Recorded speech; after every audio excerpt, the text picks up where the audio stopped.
Welcome to the Roy Morgan Weekly Update. The latest Roy Morgan survey results show little change this week on most measures, with the two-party preferred support unchanged from a week ago. Support for the government's on 51.5% and just ahead of the coalition on 48.5% on a two-party preferred basis.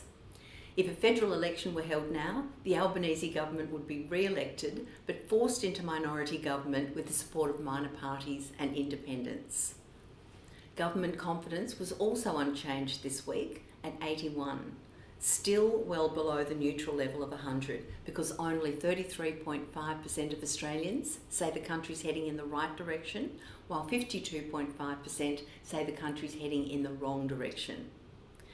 Although the headline result was unchanged this week, primary support for both major parties fell. Support for the coalition was down 1% to 37%, while support for the ALP dropped 0.5% to 31.5%. Support for the Greens was also down 0.5% to 12.5%. One Nation's support increased 1.5% to 5.5%. The biggest increase in support was in Queensland, up 2.5% to 8%, as that state had local elections which saw big swings against the ALP government. Support for the independents was unchanged at 9%, and support for other parties was up a little, 0.5% to 4.5%. ANZ Roy Morgan consumer confidence was virtually unchanged this week at 81.7, just half a point down from a week ago. However, consumer confidence has now spent a record 59 weeks below the level of 85.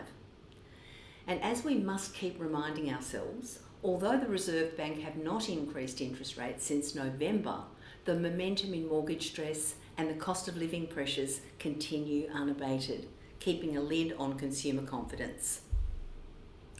There was welcome news on the inflation front, with inflation expectations down 0.1% to 4.8%. So Australians now expect annual inflation to be 4.8% over the next 2 years. And this is the lowest level of inflation expectations for over 2 years, since Feb 2022. There's further good news today, with the Australian Energy Regulator announcing that electricity prices are set to fall by as much as 7% from the 1st of July. The largest falls in electricity prices are set to be in New South Wales, over 7%, while in Victoria, the Essential Services Commission has proposed prices fall by just 6%.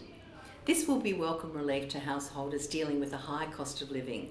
Roy Morgan's business confidence for February shows the index improving 8.3 points to 101.5, now at its highest for over a year, since January 2023, when it was 106.4. Now, Roy Morgan interviews around 1,500 businesses each month, and the index has now increased for 3 straight months, for the first time since 2021, and it's up by over 15 points since November. The driver of the increase in February was improved optimism about the performance of the Australian economy over the next year and the next 5 years, although both indicators remain marginally in negative territory.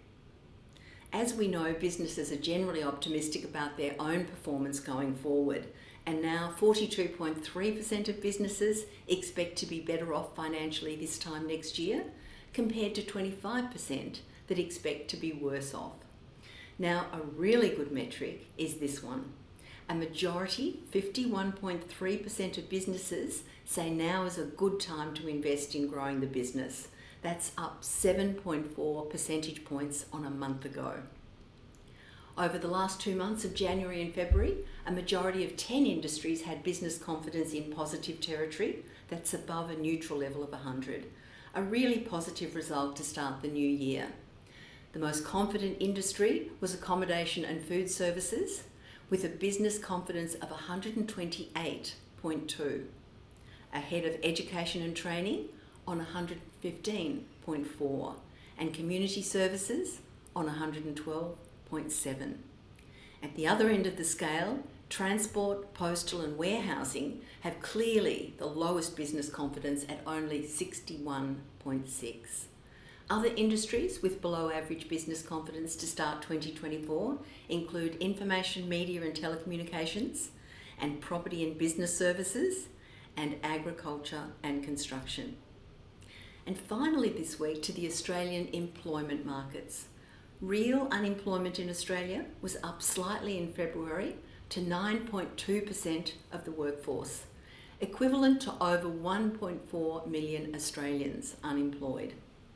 There was better news with underemployment. That's people who are working part-time but looking for more work. Underemployment was down 117,000 in February, representing 9.6% of the workforce. So these overall figures show that total unemployment and underemployment, what we might call the workforce underutilisation, was 18.8% of the workforce in February, down 0.5% on January. And that's a wrap. Thanks for your interest this week in Roy Morgan's latest results, and I'll be back next week to bring you the most up-to-date readings on consumer confidence, inflation expectations, and voting intentions. Thanks for listening.